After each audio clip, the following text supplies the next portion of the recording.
Now time table. Time table हम क्यों बनाते हैं?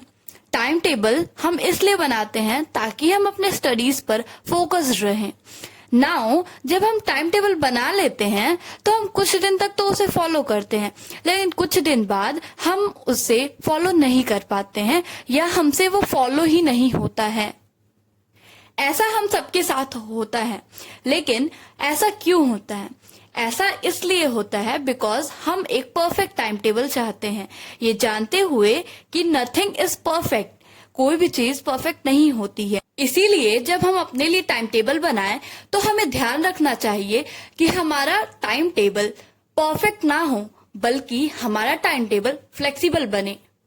फ्लेक्सिबल टाइम टेबल का मतलब आप अपने पढ़ने का समय चेंज कर सकते हैं, लेकिन आपको अपना एक दिन का टारगेटेड सिलेबस खत्म करना होगा। फॉर एग्जाम्पल, आपका आज का टारगेट है हिस्ट्री के 2 टॉपिक्स, सोशियोलॉजी का 1 चैप्टर एंड पॉलिटिकल साइंस का 1 चैप्टर। आपको अपना टारगेट कंप्लीट करना होगा, चाहे आपको 4 घंटे लगे, 5 घंटे लगे या 6 घंटे लगे। आपको बस इतना ध्यान रखना होगा कि आप अपने टारगेटेड सिलेबस को अच्छे से कंप्लीट करें।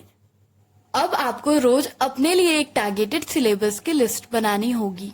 उस लिस्ट में आपको वो सब्जेक्ट पहले रखने हैं जिसमें आपको ज्यादा कंसंट्रेशन की जरूरत हो। आपको उस लिस्ट में 3 सब्जेक्ट्स रखने होंगे। पहला सब्जेक्ट वो होगा जो आपके लिए सबसे डिफिकल्ट है, फिर दूसरा सब्जेक्ट वो होगा जो आपके लिए पहले सब्जेक्ट से कम डिफिकल्ट है, तीसरा सब्जेक्ट वो होगा जो आपके लिए उन दोनों सब्जेक्ट से इजी है। ध्यान रहे कि आप जो टारगेट सेट करें वो आपके लिए रियलिस्टिक हो और साथ ही वो आपके लिए चैलेंजिंग भी हो।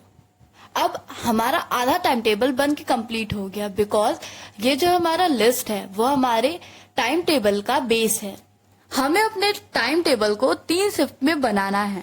पहला शिफ्ट मॉर्निंग का, दूसरा आफ्टरनून से लेकर इवनिंग का और तीसरा नाइट का। हर शिफ्ट में हमें मिनिमम 2 घंटे और मैक्सिमम 3 घंटे रखने हैं। पहले शिफ्ट यानी मॉर्निंग के शिफ्ट में हमें वो सब्जेक्ट लेना है जो हमारी लिस्ट में नंबर 1 पे हो, यानी कि जो सबसे डिफिकल्ट हो। आफ्टरनून वाले शिफ्ट में आपको वो सब्जेक्ट रखना है जो लिस्ट में नंबर 2 पे हो, और नाइट वाले शिफ्ट में आपको वो सब्जेक्ट रखना है जो लिस्ट में नंबर 3 पे हो। जब आपका कोई भी टारगेट कंप्लीट हो तो आप लिस्ट में जाकर उस सब्जेक्ट के आगे, उस टारगेट के आगे आप कंप्लीट का साइन लगाएं। इससे आपको एक सेंस ऑफ हैप्पीनेस मिलेगी और मोटिवेशन भी। आप इस टाइम टेबल के साथ साथ एक प्रॉपर डाइट और स्लीप लें, जिससे जो रिजल्ट्स होंगे वो ज्यादा अच्छे होंगे। अगर आपके मन में अभी भी कोई डाउट है टाइम टेबल से रिलेटेड तो आप कमेंट बॉक्स में कमेंट कर दें।